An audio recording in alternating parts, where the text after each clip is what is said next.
Muchas gracias, muy amable. Comenzamos entonces con la ronda de 3 preguntas. Por favor, quienes estén interesados allá, Argentina, de este lado. Bien, demos. Bueno, felicitaciones por las exposiciones. Y mi pregunta es para Raúl Rigo, si está de acuerdo con esta frase que voy a decir, que el ICDIF además facilita el control, ¿no? Porque los organismos de control recurren al ICDIF para poder ver la información financiera y manifiestan mejoras en el control también. Era eso solamente. ¿Alguien más con alguna consulta?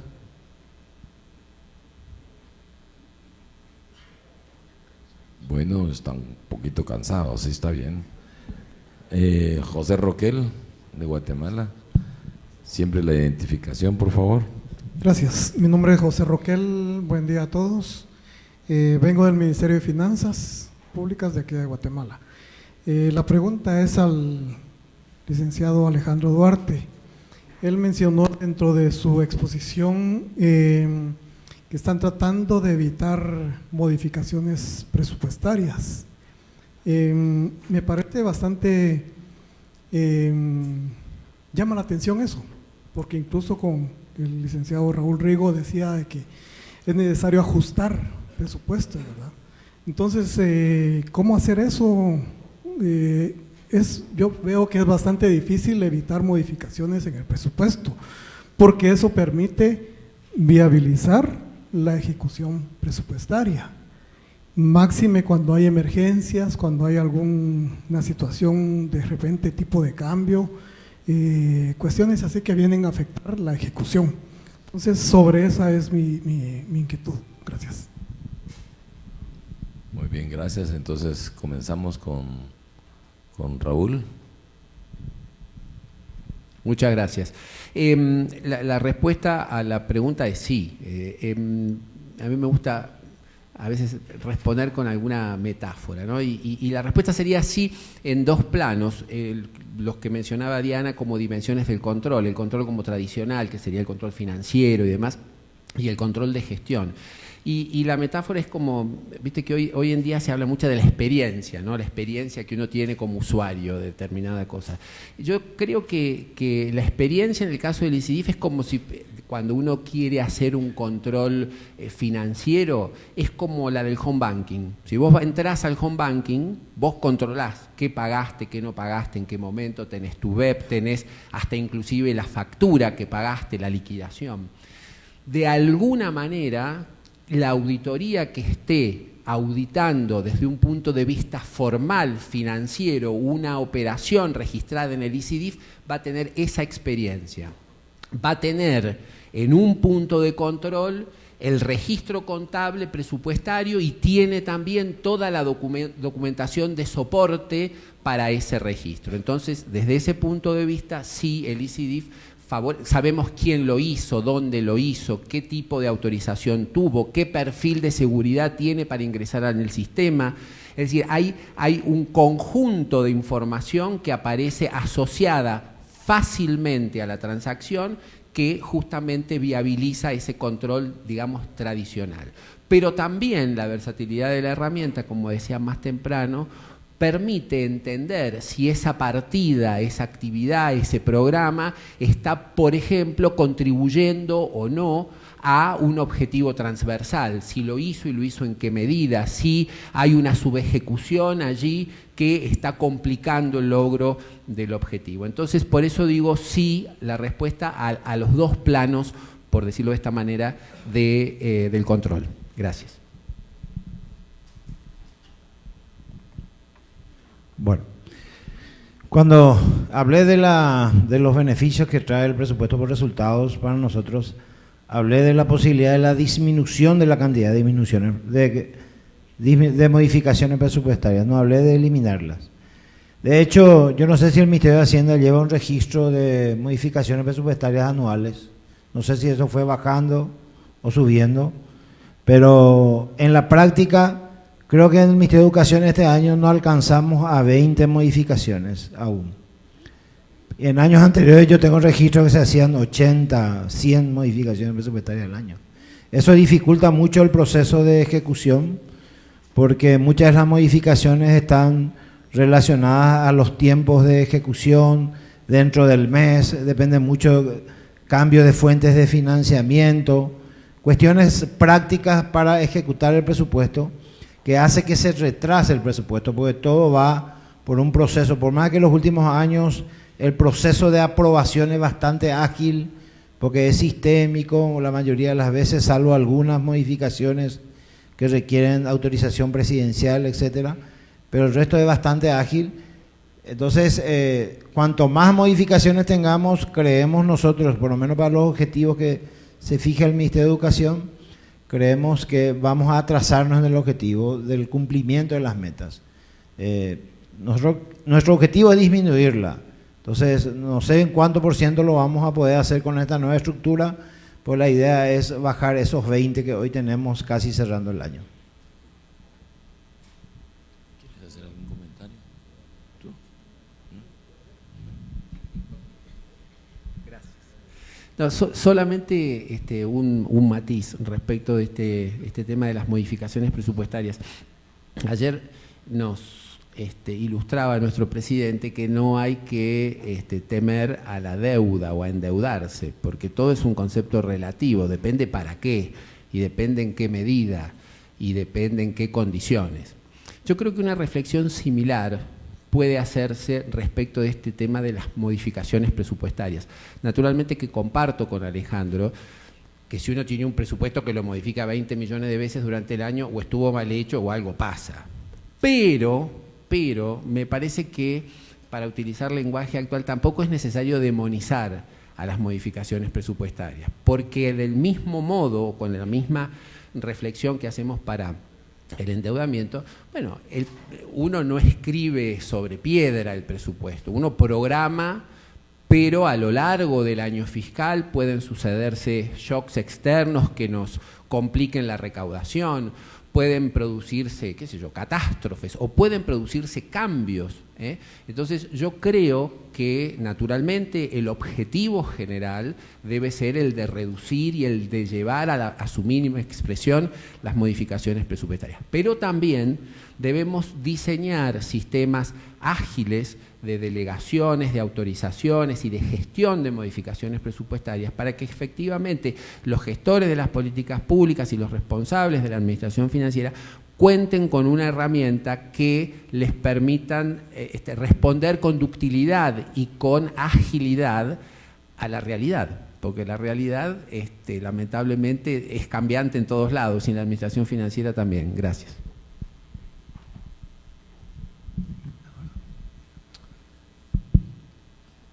Una reflexión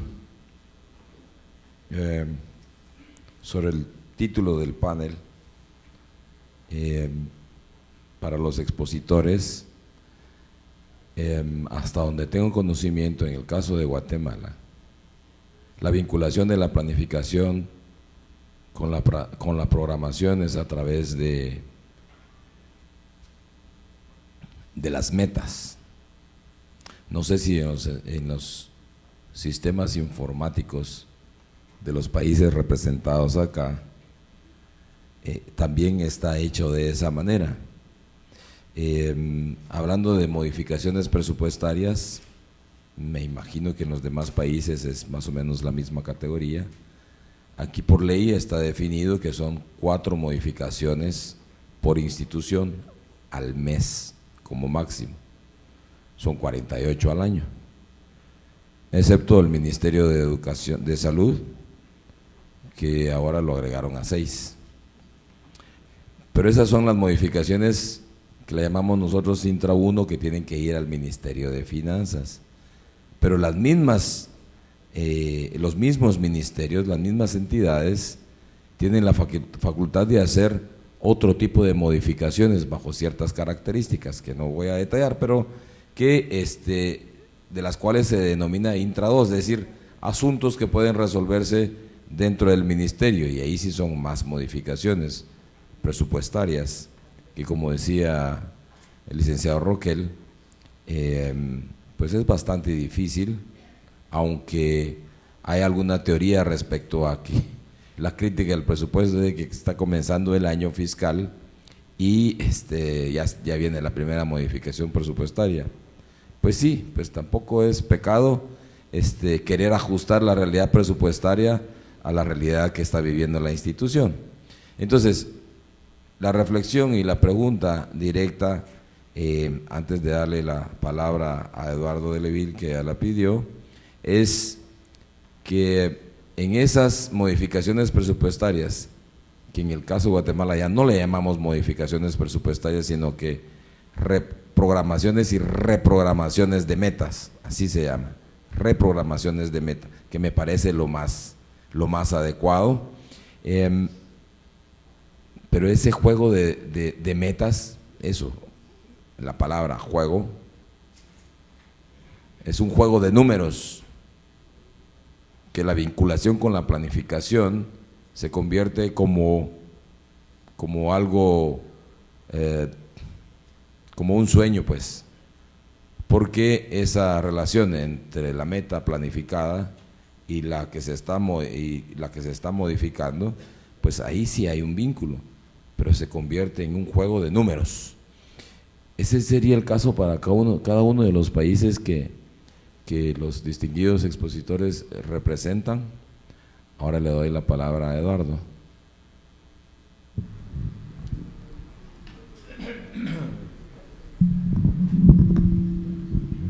Buenos días, muchas gracias, Eduardo Delleville.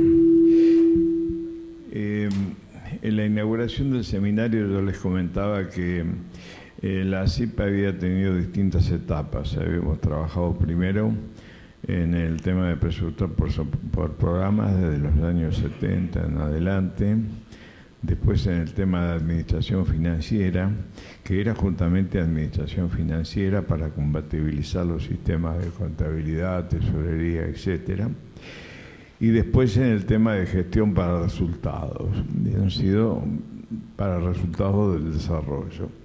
Han sido los tres temas principales que han ocupado prácticamente estos casi 50 años de labor. Es muy importante y significativo el hecho de haber puesto en marcha el tema de la administración financiera, porque empezamos a compatibilizar financieramente cuentas fiscales con cuentas monetarias, cuentas de comercio exterior, etcétera, y el control. Pero cuando empezamos a trabajar con gestión para resultados, resulta que estos sistemas nos quedaron un poco antiguos. ¿Por qué? Porque no nos daban los productos que en definitiva estábamos buscando como consecuencia de las inversiones financieras que hacíamos en nuestras administraciones.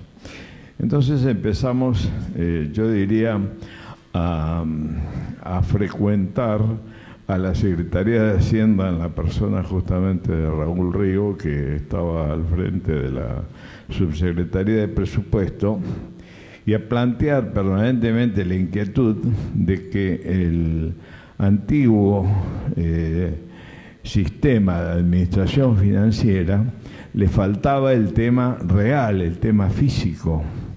Y a partir de ahí, Raúl y su gente, y apoyado por universidades nacionales y por consultores, llevaron adelante una tarea que ahora, felizmente, tuvimos oportunidad de apreciar a través de la palabra de Guillermo, justamente esta realidad del ICIDIF.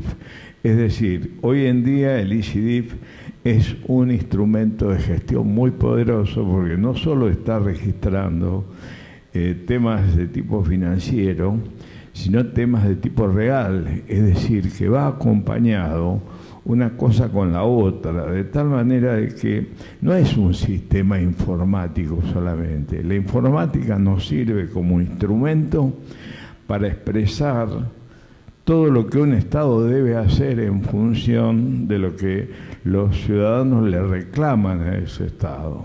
le están reclamando determinado tipo de bienes y de servicios que antes, por ejemplo, yo recuerdo, cuando venían, por ejemplo, a hacernos las auditorías, resulta que las cuentas presupuestarias iban por un lado, las contables por el otro y las monetarias por el otro. Entonces, juntarlas era un rompecabezas. Ahora directamente, no solo está facilitado por el sistema, sino que aparte están expresados los productos de la aplicación de esos recursos, y esto es sumamente importante y lo quiero destacar.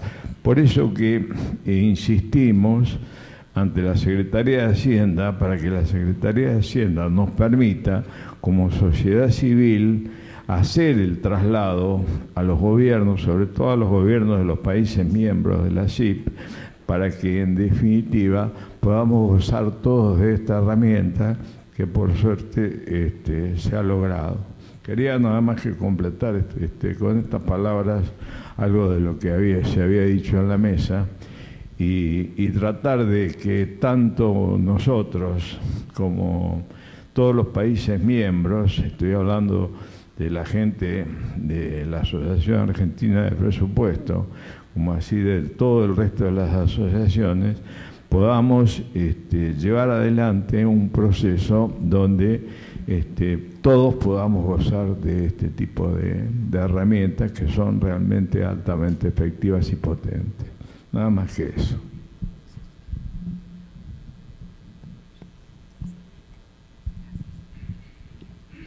Sí, es que yo hacía un comentario y me gustaría que ustedes respondieran a ese comentario digamos, de la experiencia que cada uno en sus países, cómo interpreta ese juego que yo mencionaba.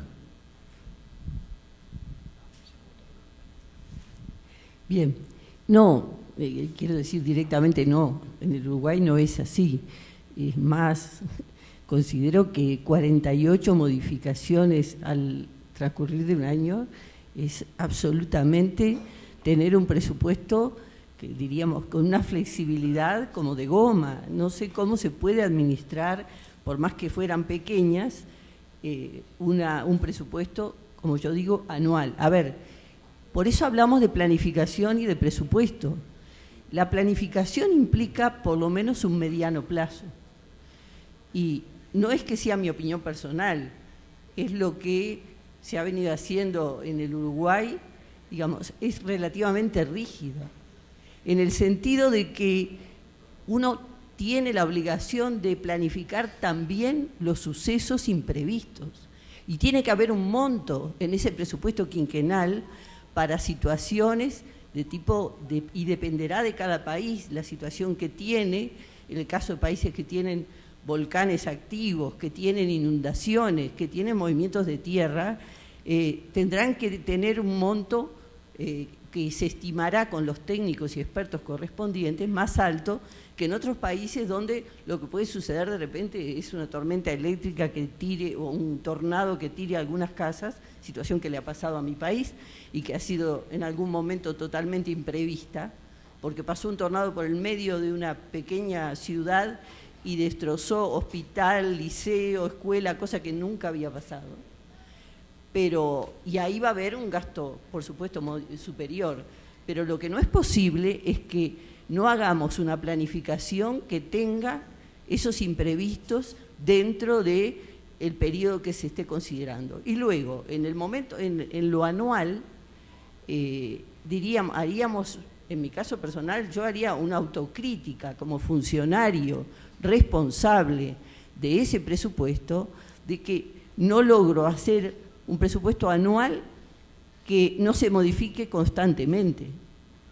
4 veces por mes me parece algo que de verdad no lo entiendo. El Uruguay no es así, personalmente no estoy de acuerdo y creo que tiene que haber también la responsabilidad de todos nosotros. Esto no es solo un tema de los sucesos imprevistos y de cómo es cada gobierno y de cómo cambian los gobernantes o cómo cambian los legisladores. también es un tema de los administradores y de los técnicos. Y nosotros como tal debemos insistir en el cumplimiento de normativas que permitan tener una buena administración. Por eso yo insistía después en los controles. También es cierto que está cambiando, y por suerte que la ciudadanía exige cada vez más, el cumplimiento de las metas y de los objetivos que se fijaron, que se fijó el gobierno de turno y que se fijaron específicamente en cada ámbito y en cada lugar. Entonces la población exige cada vez más, exige, y tiene razón, salud, exige vivienda, exige educación, y nosotros tenemos que hacer una planificación en la medida de las posibilidades donde haya una proyección que vaya permitiendo que eso se cumpla. Por lo menos el caso que quiero plantear es ese. Bueno, un comentario corto. En realidad a mí no... Yo quisiera disminuir las modificaciones presupuestarias. Así como está hoy el sistema presupuestario, el financiamiento, el modelo de financiamiento, eliminarla sería imposible. Creo que la mayoría de las modificaciones presupuestarias en Paraguay tienen que ver con disponibilidad de créditos presupuestarios, muy poco con financiamiento, salvo obras públicas, que normalmente modifica su fuente de financiamiento para ejecución. El resto tiene que ver más por cambios de... No diría de metas, sino que la disponibilidad de los créditos en determinados programas presupuestarios hace que uno haya cambiado eso. Hoy creo que va a cambiar un poco con el nuevo sistema de presupuesto por resultados, que ya se presupuesta por actividades. Yo creo que eso va a cambiar un poco, vamos a ver cómo se comporta. Creo que un año inclusive en Paraguay se llegó a establecer, una amiga nuestra era directora de presupuesto, tres modificaciones por año, así algo era. Eso no aguantó ni 6 meses, si no estoy equivocado, se eliminó eso. Porque la presión de las instituciones era tanto que, digamos, pasó. Lo que se hizo fue agilizar los procesos de aprobación, que en realidad es lo que busca cualquier administrador público, que el proceso de solicitud y aprobación sea ágil. Hoy se hace...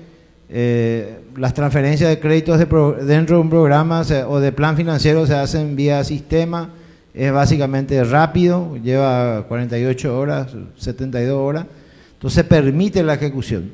La mayoría de las modificaciones son de esas, las que exigen aprobación del presidente o legislativa son mucho más largas, no son muy constantes también, pero por lo menos en el sistema presupuestario paraguayo, eliminarlo, eso yo lo vería casi imposible. Bueno, mi opinión personal está bastante próxima a la de Diana, en el sentido de que obviamente el ejercicio de planificación debe prever inclusive aquellas cosas que sean imprevistas, ¿no es cierto? Entonces, en ese contexto, la profusión, en mi opinión personal, la profusión de modificaciones presupuestarias denota debilidades en la planificación, sea en el aspecto político de la planificación o sea en el aspecto técnico de la planificación, porque puede ocurrir que usted modifique porque interpretó mal lo que la sociedad quería, que eso es un tipo de yerro, o porque habiendo identificado bien lo que la sociedad quería, lo hizo mal, no puso las herramientas técnicas necesarias para que esa planificación sea exitosa. Entonces, este es el primer punto. En el caso de Argentina, hay creo que dos situaciones. Hay un límite cuantitativo al porcentaje del presupuesto que se puede modificar, y ese es un límite que está fijado por ley y es decreciente año a año. Es decir, que hay una tendencia, una expresión de la necesidad de minimizar ese tipo de situaciones. Y también, que supongo que será así en otros países, hay un esquema de delegación para llevar adelante las modificaciones presupuestarias, porque aún en este contexto conceptual que estamos diciendo, muchas modificaciones presupuestarias pueden ser o pueden tener el carácter de algún ajuste técnico, que usted modifica una fuente de financiamiento, una cosita, un ajuste técnico, que eso no sería lo mismo que decir que iba a construir 5 escuelas y que después no construye las escuelas y da un subsidio, qué sé yo, a tal otra cosa, que eso es una cuestión mucho más, digamos, comprometedora en términos de la eficacia de la planificación y de su vínculo con el presupuesto, y naturalmente que todo lo que sigue a la ejecución presupuestaria, fundamentalmente la evaluación, como también lo subrayaba Diana, se ven, digamos, desnaturalizados. ¿Usted qué va a evaluar? Si, insisto, quería hacer escuelas, si entregó vacunas, entonces, ¿qué evalúa? ¿Quién cambió esa decisión? ¿Dónde está? ¿Dónde estuvieron, qué sé yo, las instituciones sociales? ¿Dónde estuvo la sociedad habilitando eso? Yo creo que el tema es bien delicado, pero que tenemos que ir crecientemente a criterios restrictivos, digamos, respecto de las modificaciones presupuestarias. Gracias.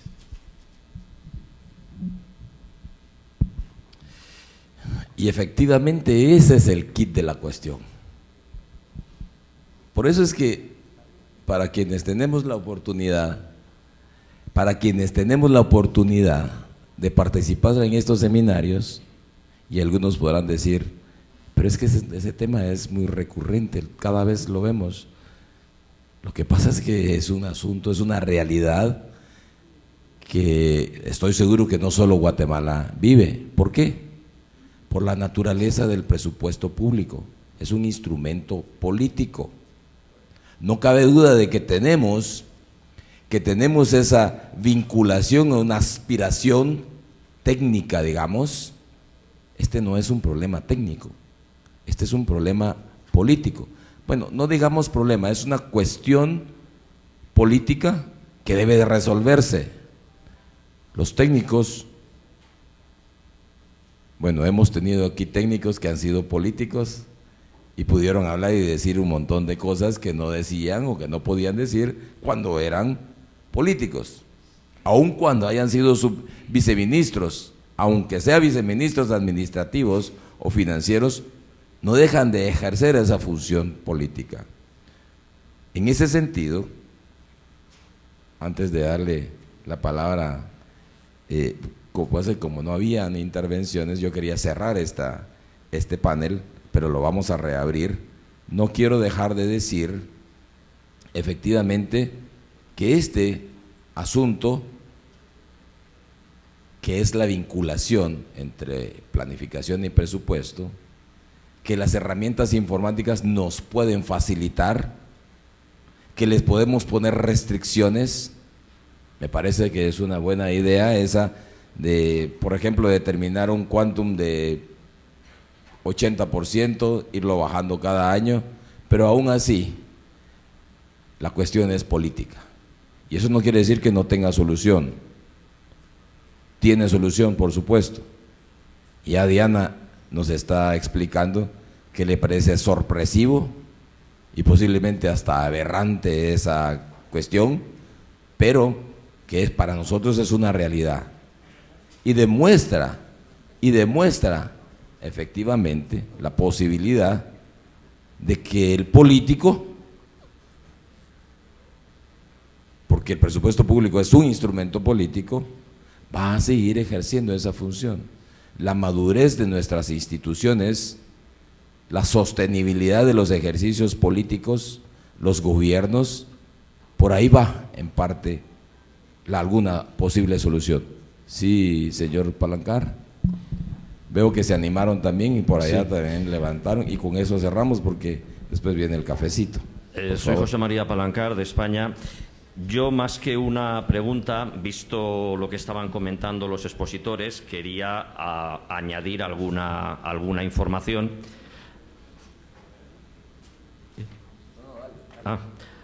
Antes de saber que el señor presidente quería dar por cerrado el tema, pero bueno, brevemente. A ver, en España no hay una limitación, tampoco hay una limitación numérica a las modificaciones presupuestarias. Hay limitaciones en cuanto a la financiación. ¿Qué quiero decir con esto? Se pueden hacer modificaciones presupuestarias, en principio, sin ningún tipo de cortapisa, por cada centro gestor, por cada ente gestor, siempre y cuando no suponga incremento neto del gasto, es decir, lo que son las transferencias entre un concepto presupuestario y otro, por los motivos que sea. Por decirlo de otra forma, los entes gestores de alguna forma son los dueños de sus programas presupuestarios. Tanto es así que determinado tipo de transferencias son ellos mismos los competentes para acordarlas, no tienen que pasar siquiera por la autorización del Ministerio de Hacienda, que en concreto son las que se realizan dentro del mismo programa presupuestario y servicio, llamamos servicio a los centros de gasto. Para las otras, las que cambian de programa o de centro de gasto, también se pueden hacer, pero con autorización del Ministerio de Hacienda. ¿Qué es lo que ocurre con las otras, el otro tipo de modificaciones presupuestarias? Las que para el ente concreto que la propone supone incremento neto de gasto. Para este tipo de modificaciones, la Ley General Presupuestaria establece que cada año un equivalente al 2% del presupuesto no financiero se dota en un fondo de contingencia de ejecución presupuestaria. Ese fondo de contingencia está destinado exclusivamente a financiar actuaciones no discrecionales, y esto lo subrayamos porque no pueden ser cambios de criterio de un ministro o de la persona que sea, tiene que ser cosas que resulten de obligado cumplimiento para el Estado atender, pues no discrecionales y no previstas, y se financian con cargo a ese fondo.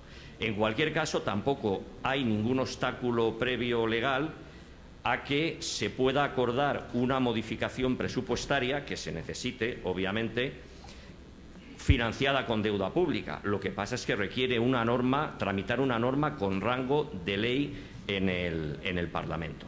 Y simplemente esto es lo que quería aportar. Muy bien, muchas gracias. Entonces, la última intervención allá al final, por favor. Muy buenos días, Roberto Vargas de Panamá. Me parece muy interesante el panel que se ha levantado en el día de hoy, sobre todo porque parte de vivencias prácticas de cada uno de nuestros países con respecto al manejo de la planeación, la presupuestación y el control y seguimiento de esos procesos a través de la medición de resultados.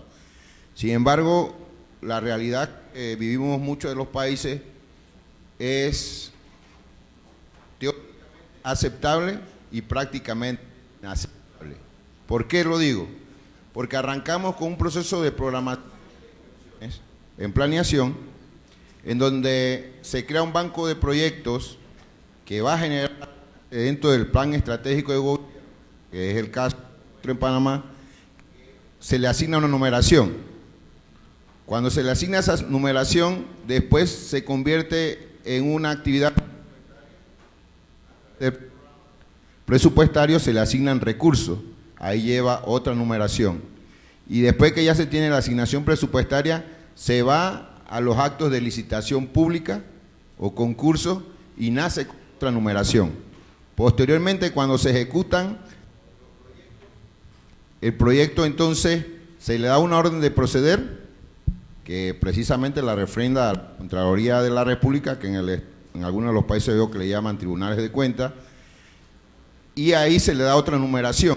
Y sigue el proceso entonces para la ejecución con un contrato que también lleva otra numeración. Y cuando salen las modificaciones presupuestarias que se generan en función de adendas de esos contratos, que a veces son 1, 2, 3, 4, 5 adendas, también nacen con otros números.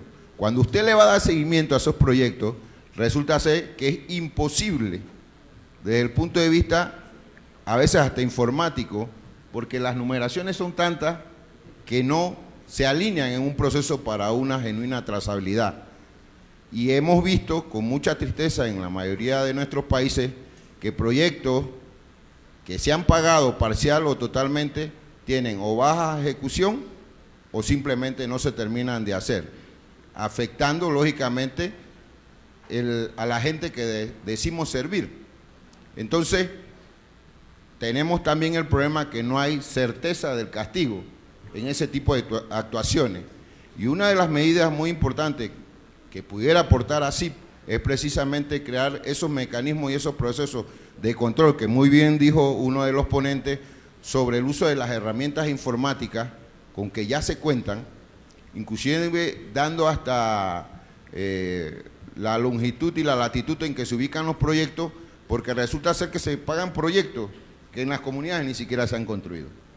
Entonces, eso realmente se suma más a las secuelas de corrupción que se han venido generando en los últimos años, sobre todo con empresas internacionales en proyectos de inversión que prácticamente la mayoría de ellas se financian con deuda pública y que afectan el déficit. Entonces, me gustaría saber algunas de las recomendaciones de los panelistas al respecto de cómo afrontar este tipo de procesos que lo estamos viviendo en nuestros países. Muchas gracias. Entonces, preguntaría a alguno de los panelistas quisiera contestarle a la audiencia. Eduardo, por favor, el micrófono para Eduardo.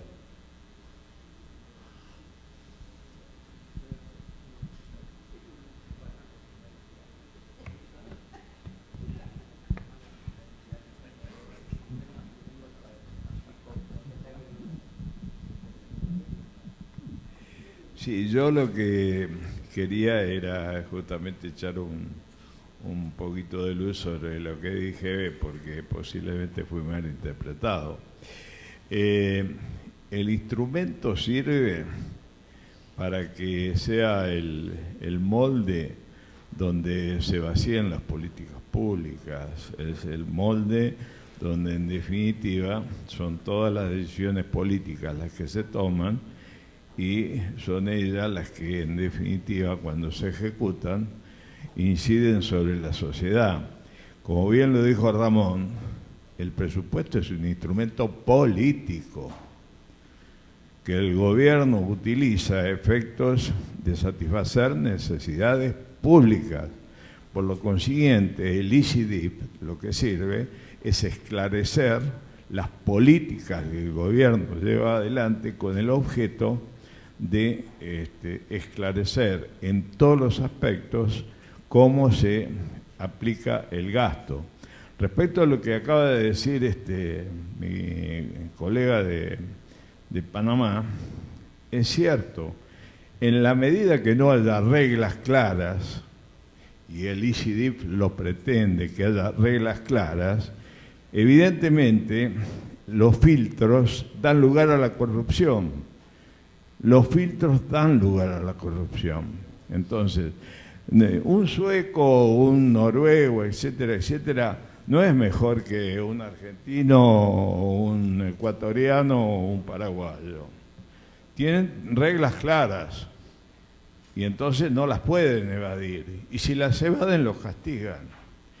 Y respecto del tema de las modificaciones presupuestarias y las catástrofes, etcétera, etcétera, la mayoría de los presupuestos públicos, como bien lo dijo Palancar, tienen básicamente un porcentaje ya predeterminado por el fondo, o si no, como en el caso de la ley argentina, cuando ocurre la catástrofe, el presupuesto se pone al servicio de la catástrofe y después se rearma en función de la catástrofe ya controlada. Es decir, que en ese sentido, lo que nosotros pretendemos es una herramienta que lo único que haga es expresar con claridad las políticas que los políticos quieren llevar adelante. ¿Saben cuál es el problema? Que desgraciadamente una herramienta de este tipo, para muchos políticos, y convengamos que esto es así,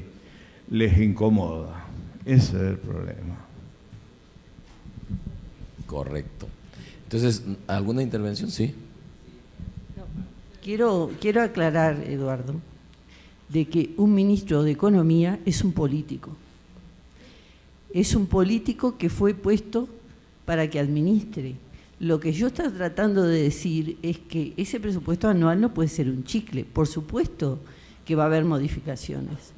Y por supuesto que en la medida que aumentemos la transparencia, que usemos las herramientas informáticas, pero que trabajemos también en el control, y por eso dije lo de las entidades fiscalizadoras superiores, que hoy estamos planteando, por ejemplo, para el año que viene, empezar a hacer auditoría de catástrofes, justamente, porque se da el presupuesto, sucede la catástrofe, se vuelca, como acabas de decir, el presupuesto todo, el gasto a subsanar la catástrofe, y le llega después a la población todos esos dineros que se dispusieron para la catástrofe. Bueno, lo tenemos que ver, no solamente porque la sociedad y los ciudadanos hoy son más exigentes, sino porque tienen que haber organizaciones.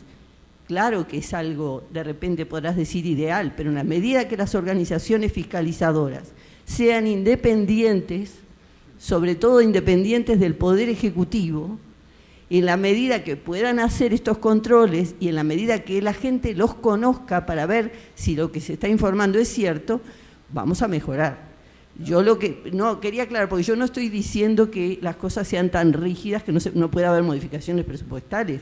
Por supuesto que el plan de gobierno, como está pasando hoy mismo, el día de hoy en Argentina y en Uruguay, el plan de gobierno de cada país está puesto en los medios de comunicación, pero no está claro, no está nada claro, la población no sabe, ninguno de los partidos exactamente qué es lo que va a hacer, porque depende de lo que le conteste cada uno y lo que le diga qué es lo que tiene que hacer el domingo 27.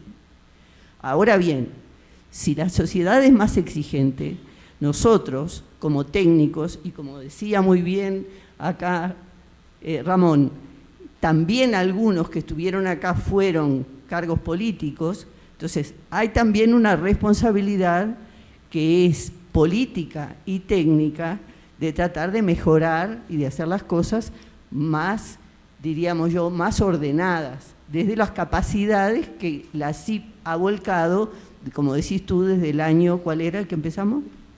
Que yo no estaba, 50 años, ¿no? Bueno, gracias.